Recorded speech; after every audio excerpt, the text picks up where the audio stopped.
let me confess that we two must be twain. Although our undivided loves are one, so shall those blots that do with me remain without thy help, by me be borne alone.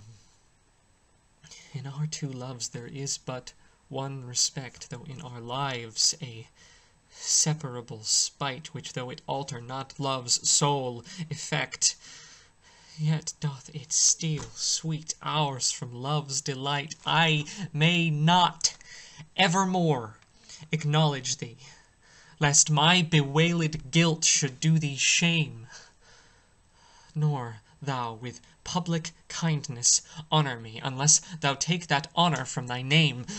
But do not so. I love thee in such sort as thou being mine, mine is thy good report. That was Sonnet 36. 36. This was a weird one. This is a weird one. This is kind of the new shtick for Shakespeare in these series of sonnets. Is this idea of a wronging that he has been subjected to, a betrayal from the fair youth, which is, I mean, it's such a kind of messed up relationship anyway, because it's this kind of secret admirer, but I mean, it's believed that it was a boy and he was a man, and so there's that kind of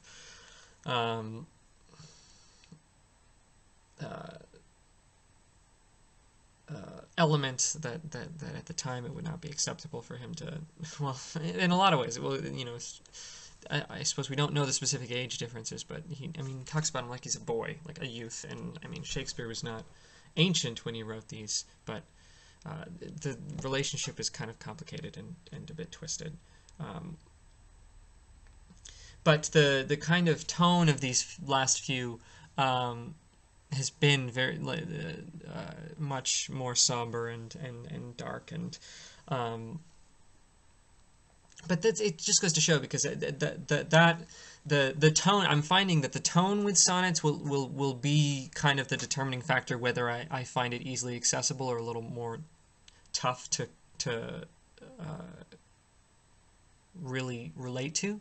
I mean, shockingly, me being like the puppy dog that I am, I find myself being relating much more readily to the happier, loving pieces, and the ones that are these kind of a little more somber, I'm seeming to find more difficulty relating to. But beneath it, once you do reach a level of understanding, I'm finding it's the language is gorgeous almost universally, and once I kind of gotten past that initial put off feeling, I started thinking a lot about the language that he uses. It's so amazing. What people talk about the word fuck being this super versatile word that, you can use it as a verb, a noun, an exclamation, a state of being. I'm fucked. And it's similar with love. This sonnet is kind of gives a clinic on of love is something that you can feel, love is something that you can be in, love is something that you can share, love is something that you can have. And this, huge spectrum of the word love exists independently from all these other things that we kind of relate to it. So the thought of being in love is a happy prospect. That's the key to true happiness, to find your true love. But it's not. It's independent. Being in love can be a source of happiness, but it can be a source of immense pain. The line, which though it alter not love's sole effect, yet doth it steal sweet hours from love's delight. It's this betrayal didn't make me not love you, but it made me unhappy. and it's kind of obvious. That's not a super profound idea, but for some reason it's hitting me in that way, as I'm thinking about it today, where it's, yeah, it would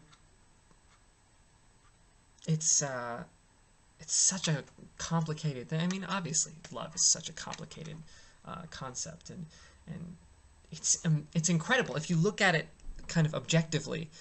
Uh, like if you tried to explain the concept of love to an alien race, the fact that it can be the source of your greatest happiness and also your greatest sadness. It can be the source of all the family of 10 children, but it can be the source of a suicide. Like such contrasting uh, uh, results from this one concept that again, and when you look at it biologically, like there's not really a biological explanation for love, in terms of like, you know, our genes want to procreate, the instinctual desire to procreate is the thing. And, but the concept of love is independent of that, and, yeah, oh, so, yeah, it goes to show. I ended up, when I first read the sonnet and I first spent a few minutes on it, I write notes when I work on these, and I had nothing. I was like, okay, I guess I'm not going to talk about anything. But the more I said the words, the more thought provoking it became. So yeah, interesting sonnet. So this was sonnet 36. Next week is going to be a little different. So I'm not going to do sonnet 37 next week, but I will be doing something. So yeah, thanks for watching.